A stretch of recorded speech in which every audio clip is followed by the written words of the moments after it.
Hey, welcome to the Small Business Made Simple podcast, brought to you by socialmediaandmarketing.com.au. Being in business is never easy, but it can be simple, or at least simpler. Join me, your host Jen Donovan, every week where we focus on marketing, social media, and working towards simplifying your business. You with me? Let's do this. If you're gonna dream it big, 'cause someone out there listening. Everyone's got a voice to give, and it's time I heard you whistling, 'cause there's no point at all, in dreaming small. Why, hey there, my fabulous listener. Welcome to episode 247 of the Small Business Made Simple podcast. Thank you, as always, and every week for lending me your ears today. I know you have lots of choices out there, and I really do appreciate you making my podcast one of your choices. If you are enjoying this podcast, though, I would love you to take a screenshot and share it on your socials and tag me, because it's just super cool. I love it when people do this, and I get to follow the person who does it and get to learn a little bit more about their business. And of course, get to follow along the business journey of you as well. So I'd love for you to do that. And even if you've already done it, I'd love for you to do it again. Don't forget any links that I talk about in today's podcast, you can find the show notes. So the show notes, of course, live on my website, which is all the W's, socialmediaandmarketing.com.au/247. Did you get a chance to listen to last week's episode? It was basically my heartfelt plea to small business owners there to show up, to be more present, to be more online for their communities, to allow people to get to know, like, and trust them a little bit more. It was born out of pure frustration, but hopefully the message will get through. You really do need to start showing up online. If you didn't get a chance to listen to that one, then I would love for you to head back there to episode 246 when you finish this one. Or if you know a small business owner who needs a nudge about showing up for their community, showing up for their audience, I would love you to share that episode as well. But today, before I have got a great interview for you. It's one that you're not going to want to miss. It's a little bit outside the box, but I'm stoked to be bringing it to you. But I've got two things just before I get into today's episode. The first one is I'm having an end of financial year sale. Yep. Yay. I'm actually taking $500 off my 6-week mastermind program that's running from Wednesday, the 19th of July to Wednesday, the 30th of August. And I know if you're any good at maths, then you'll think that's 7 weeks, but there is a reason why it's 7 weeks when it's a 6-week program. I promise. I only take 8 people in this mini mastermind program to keep it nice and intimate. And so you can get the most of me and most out of the community that you do it with. The sale of $500 off is only available to the 30th of June. So if you're keen, then go to my website and check that out. If you've got any questions, sing out.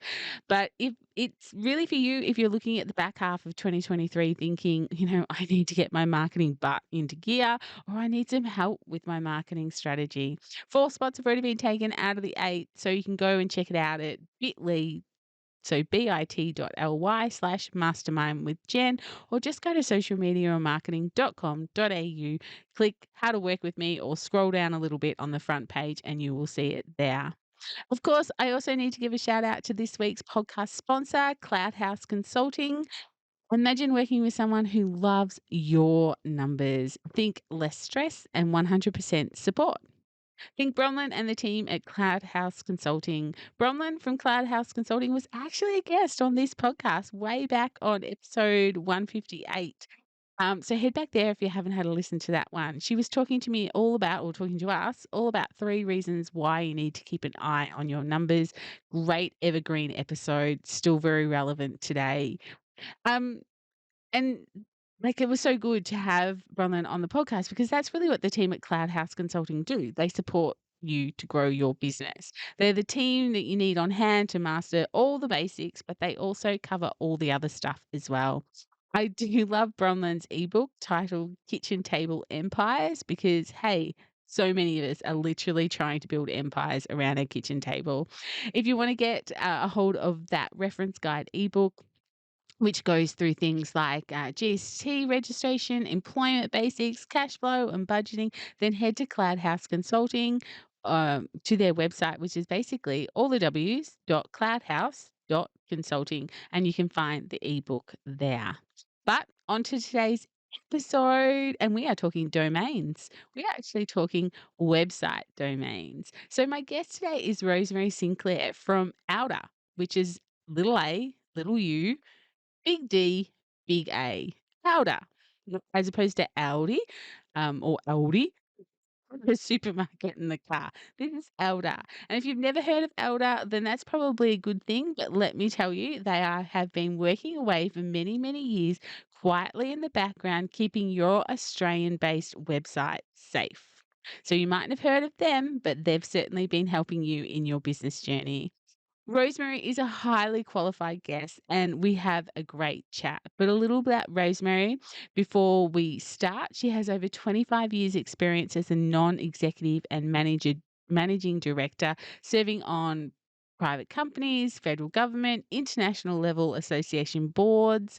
She has an extensive senior governance experience and is highly and has worked in highly regulated sectors like telecommunications, media, and higher education. Rosemary is passionate about digital technology and transformation, which you will hear in this interview, and has extensive government and industry networks across the communications, IT, and media sectors. Rosemary is the Chief Executive Officer Women 2022 and was a finalist at the 2018 AFR Qantas Top 100 Women of Influence Awards. She was awarded the AM Order of Australia back in June 2018. So again, you will see why I'm pretty chuffed with a resume like that she's come on my podcast to talk to you and me about domains. I'm going to let Rosemary explain to you what auDA does and how important they are to you and to myself and to anyone else who has a website that ends in .com.au or just .au. So here's my chat. Be ready to be super impressed with Rosemary. Rosemary, I can't tell you how excited I am to have you on the podcast today. You have a really interesting subject for us to talk about, but I'm going to let you say hello to the audience, introduce yourself, and tell us a little bit about yourself, if that's okay. For sure, Jen. I'm really pleased to have this opportunity to chat with you. The problem is that I really like my subject matter. So you might need to stop me at some stage. So I'm giving you free rein to say, that's fabulous, Rosemary. We need to get on with the conversation. Because what I do as the CEO of auDA, which stands for the .au Domain Administration, is I run that part of the Internet for Australia that really enables people to find the information that they want, to send emails to the people that they want to get in touch with, to offer business products and services to customers from wherever they are all around Australia. So domain names are the bit of the internet that enables all that to happen. And we try to do that really quietly so that nobody ever has to think about whether the domain name system is working properly or securely. And we try to do it really efficiently. So if someone's got a great idea and wants a domain name, they can get that through our registrar channel really, really easily. So that's really the nub of it. We can go on and talk about how we represent Australia's interests in global internet discussions. We can talk about the use of the internet in regional Australia, some fabulous work that we've been doing supporting grants for amazingly innovative uses of the internet. There's all sorts of things we can talk about, but let me stop there before I really get going. So, Rosemary, how did you get into this? So, my audience may not have ever heard of auDA, and I know previous to pressing the record button, I was saying it's not something that ever come to my mind until 5 or 6 years ago when I started buying up domains, and I guess looking at what that meant and who actually regulated that and that sort of thing. So, where's your history with it? How did you come to be the CEO of auDA?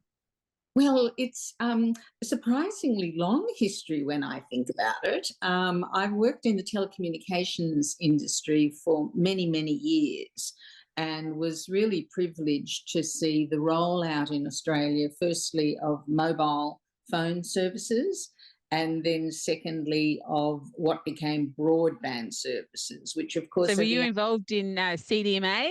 When you yeah, had CDMA I all was. those years ago? Yeah, I right. was. That very important and tricky switch off of CDMA services and moving over to 3G. And in those discussions, the importance of communications to regional and rural communities in particular was very, very clear. And Mm. that has just strengthened over the years that I stayed involved. I moved to policy work, but still in the telecommunications world. I then moved into the media world for a time and watched the disruption of the media sector through new technologies like streaming services and indeed Mm. podcasts, such as Mhm. we're doing today. I spent a little time in the education sector and same, watched the transformation of that sector because of technologies. A little time in the energy sector, and similarly, that sector is being transformed because of digital technologies. So, when the opportunity to take up the role of CEO of .au Domain Administration, or auDA, came up, I could see the potential to do some really interesting and important work to meet the needs of a really quickly evolving and much more innovative economy. And Mhm. that's what attracted me to the role. I see my role as running auDA as quietly and efficiently as possible so that nobody needs really to worry about any of that and can just get on with what they actually want to do, which is not worry about what auDA is doing. Yeah, okay. Goodness, yes, you have had a long history, and I'm sure that you have a book inside you. All the things that you've seen and done and heard, I'm sure you should document at some stage. But for my listener, I just wanted to make a distinction straight up. So recently, and I think as recently as mid to late last year, a new domain of .au became available. So you could drop the .com and you could just have jendonovan.au. So I just want to distinguish for my listener that that's not auDA. That's not the .au that you're talking about. You're talking about the country code that has existed since we started getting websites, as in Yeah, .com.au. Can you tell us a little bit more about that or explain that to my yes, listener? Yes, just yes. so they know the difference. Yep. So the first thing I want everybody to do is to put a pyramid in their mind. So mind view of the pyramid. And at the top of the pyramid is .au. And that is the country code for Australia. It's like .uk for United Kingdom, .fr for France, .nz for our friends across the ditch. Yeah. So in the country code, we have different namespaces. So we have .com within .au, so .com.au for businesses. We have .org.au for organisations, community type organisations, charities, and the like. We've got .net.au as a different sort of offering. Within .au domain, at the top of the pyramid, we've even got .gov.au and Nice. .edu.au. So we've Mhm. had different types of names within the .au family ever since .au emerged, which was in the late 90s. As we saw the economy evolving to be much more entrepreneurial and innovative, and this was through a process, a long conversation of consultation with stakeholders, it became clear that it was becoming increasingly difficult for people to fit into the rules that governed whether you could get a .com.au name. And there was a need to meet this more innovative entrepreneurial spirit with a new namespace. And we call it .au Direct. And that means that if you're a grown-up business and you're registered with ASIC and you're into that degree of formality, you can quite happily meet the requirements for jendonovan.com.au. If you're Jen Donovan and you've just got this wild, mad idea for a podcast for small business across Australia, but you're not yet fully grown up and registered with ASIC, etc., then now you can come and get a domain name, jendonovan.au, and start your business. And we're thinking over time that people might go on a bit of a journey because there is value in a .com.au. Consumers in Australia really trust .com.au names. And so you might, on your journey as a small business owner, get to a point of thinking, well, I do want to register my business and take that next step in formalities. And so I'd like to get the .com.au. But your computer folks can link those two names so that one can point to the other without having to set up whole new websites and the like. So that's how .au as a namespace fits into the big pyramid of .au, the country code. Yeah, okay. Beautiful. Thank you for distinguishing that.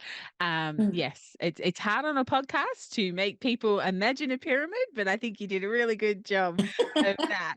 Yeah, so that's really interesting. I guess these days you can get all sorts of endings, .online, .store, I think I Yes. even saw the other day .xyz. Who would want XYZ? But anyway, there was Yes. all these different dots. But what is the value of a .com.au? Like, I know you were talking previous to Yeah. pressing the record as to, small businesses realizing the value that they have. Can we go down that Mm. path? For sure. And if I can just firstly unpack the names .com, .org, .shu, .bank, as well as country codes, there are what are called generic names. And you can get a .bank in any country in the world, but you can only get a .au if you have a provable connection with Australia. And that has real value because of the preference that Australian consumers and users of websites and emails place on that .au, which is a whole story in and of itself, why that value is there. But I would just like to make the point before I get into the value story, Jen, it's not commonly known, but Australia, the .au, is the 10th largest top-level domain in the world and the Wow. 7th largest country code domain in the world. So it's the typical story of Australians. When they get a piece of technology that makes a difference and works, then they take it up in great style. And that's what propelled us to being amongst those very top numbers, which is just fantastic for Australia and reflects our approach to innovation and technology. But getting back to the value that is being created by small businesses, one of the things I was saying to you when we were just chatting is that I don't think that Australian small businesses realise that as they work to create value in their businesses by providing great products and services and terrific customer service and meeting the needs of their customers and so on and so forth, they are actually building value also in their domain name. And the domain name is licensed to small businesses, so you have to keep paying the license fee.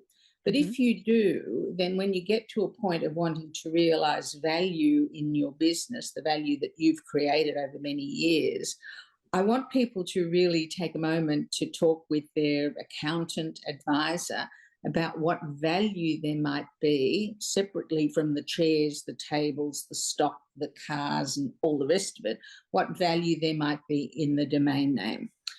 It's important that you keep renewing the domain name so that it's yours, but there's value there.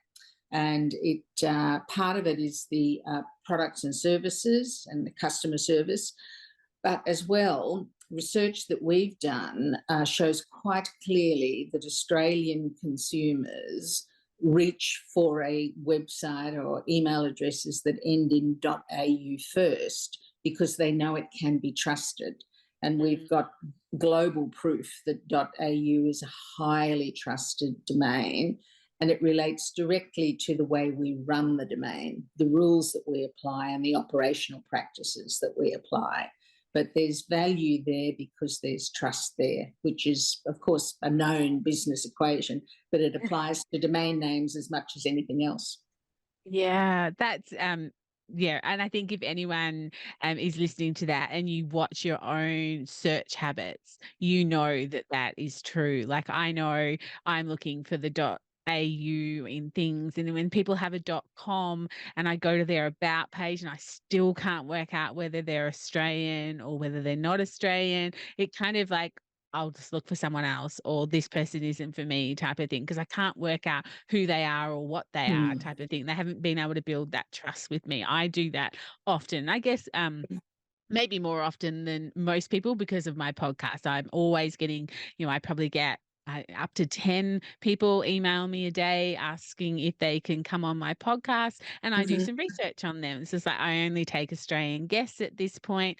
Are you Mm. Australian? Are you not Australian? And when Mm. they haven't got the .au on the end, then I have to spend some time doing some Mm. investigation.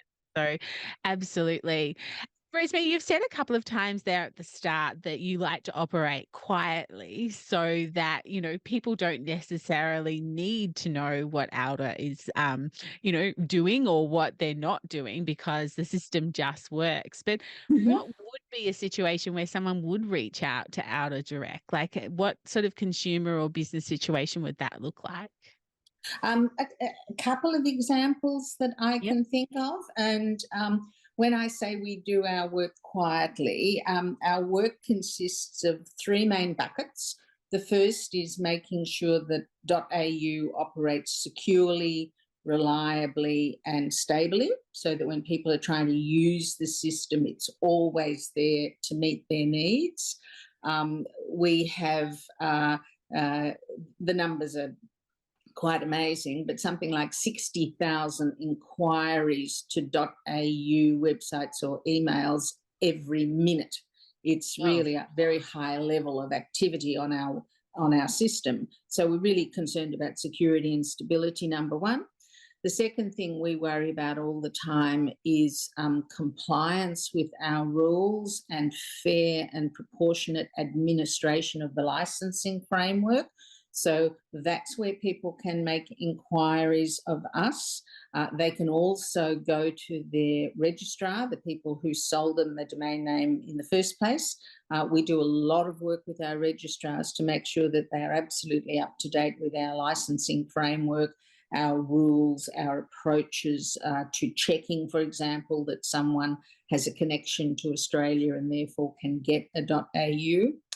And then globally, we take part in all the conversations about how the domain name system is run and how it works together, how it's interoperable across all the different types of domains. So someone sitting here in Australia with a .au domain name can get to a website in France or can get to a website in the UK in the blink of an eye is really our preference in terms of speed of getting there. We don't want too many glitches or bumps. But as well as all of that, we want to make sure that people get to the right website, the website they really want, and not a fake or deceptive website. And similarly, we don't want Australian websites being used by criminals or fraudsters to misdirect consumers. So there's a whole body of work called domain name system abuse, and we're on the front foot in terms of trying to prevent that sort of abuse. We've got one of the very lowest levels in the world of domain name abuse, and so we work with law enforcement agencies and government agencies to protect Australian consumers from bad behaviour and bad actors.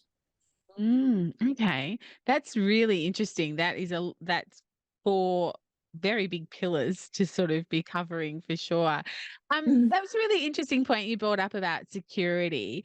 Is there anything a small business owner could be doing to keep their domains that they're paying for every year more secure or at a good security level? Yeah, there are, and I think of them in four factors, and this is not rocket science. For all the important security nerds that there are, Jen, keeping us all safe at the Australian Cybersecurity Centre and the Australian Signals Directorate and in other places, and those folks are working really hard down at the individual level, and this applies to auDA as a small business, so it applies to everybody else. There are four things you can do. You can make sure that people are using and being really careful of passwords. The latest development there is to use a passphrase, so some little sentence that is meaningful to you that will be harder to crack for anybody else. And when people say you need to have a 20-character password, ordinary people like me go, I'll never remember 20 characters. But if my 20 characters are the ocean is blue hashtag, then I can remember that. But at 20 characters, it's much harder for someone else to figure it out. So that's what we mean by passphrases. So that's number one. Second thing is to find some training or materials for people to read and train your people. So at auDA, we do a monthly 2.5 minute sessions. It's not very long, not very time consuming, but it really gets the message across to all of us, including me, about how terrible it would be if someone hacked into our website and caused damage to our reputation or our customers, or if we inadvertently gave away information by responding to, what might look like legitimate requests, from the CEO to transfer money to pay this bill urgently. Anything like that, just pause and think, really, would that be going on? So training people is the next one.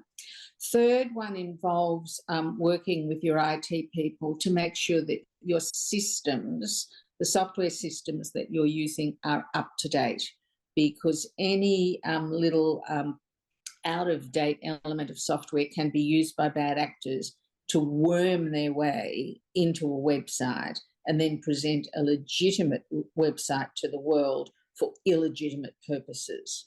So staying up to date with software is really important.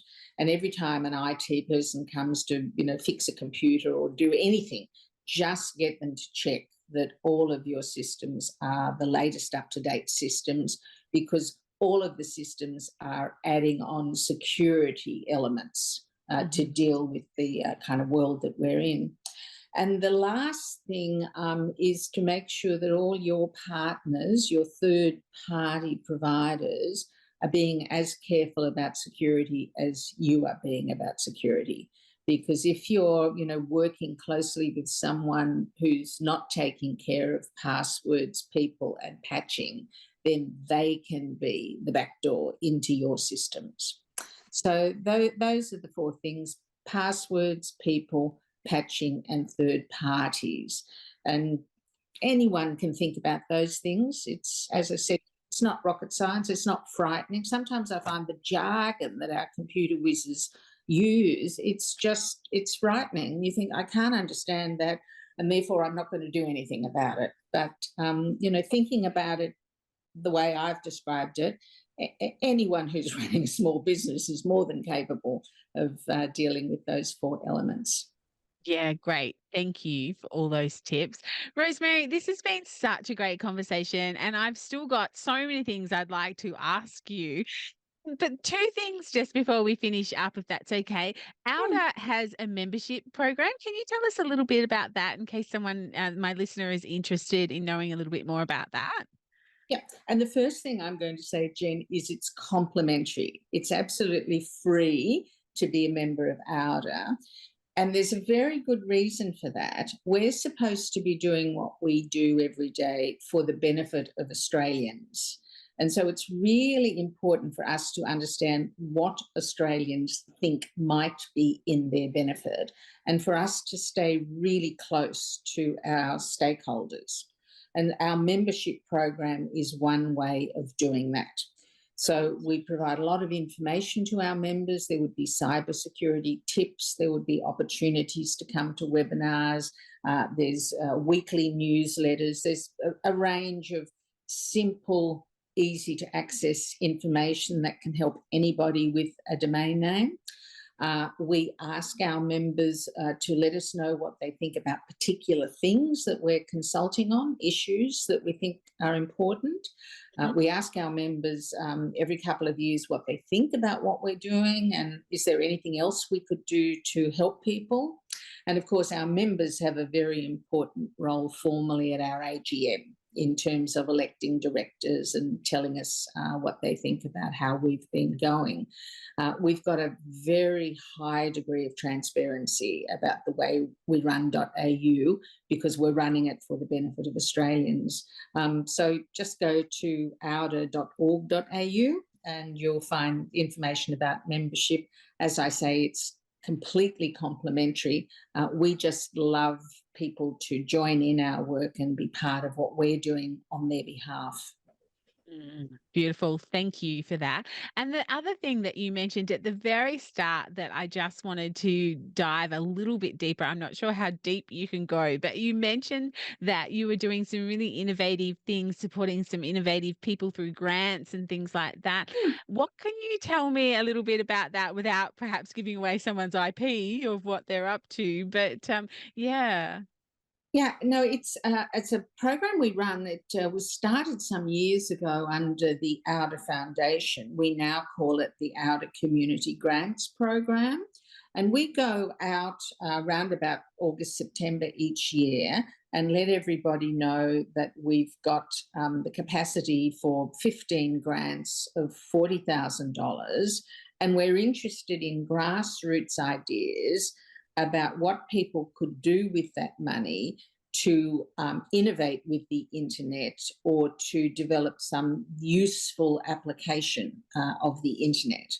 And so we have funded such interesting work. One piece of work that we're particularly proud of, although our contribution was limited in that sense to $40,000, was the Council of Small Business Organisations of Australia have been doing some work on what they call a cyber wardens program.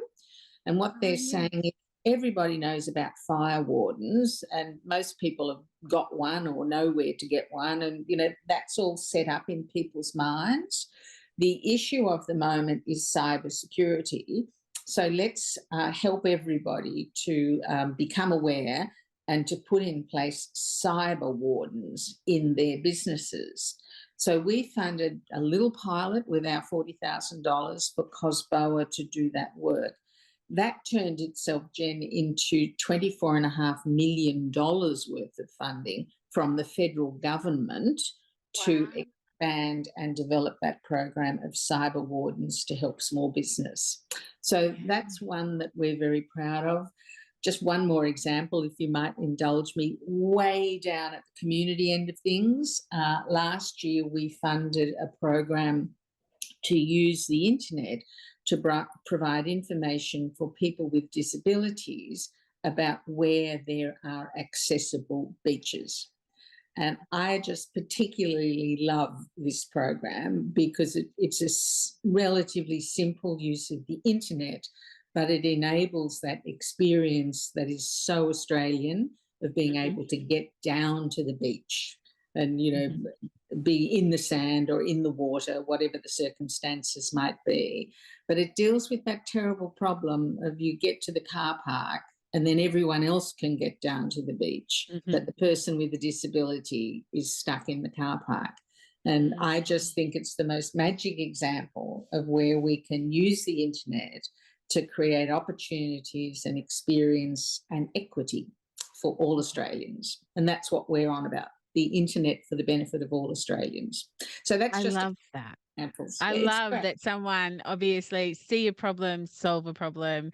That must have been something that they've either seen or were experiencing themselves or within Yeah. friends or family, and they have gone for a solution. That's a brilliant example. I love that. Thank Mm, you for sharing that. That's yeah. brilliant. And I'm sure that my listener is now ticking over thinking, oh, I must go and have a look at what that beach site is or go and have a look for that. Brilliant. Well, Rosemary, is there anything we haven't touched on that you would like to touch on before we close up today? I think with your clever questioning, Jen, we've managed to weave our way through all the things that I thought Australians, your listeners, might be interested in understanding about .au and auDA. I guess I'd just like to reassure people that we will just keep going. We'll be running .au quietly, securely, stably. We'll be supporting our registrars and administering the licensing framework equitably and fairly.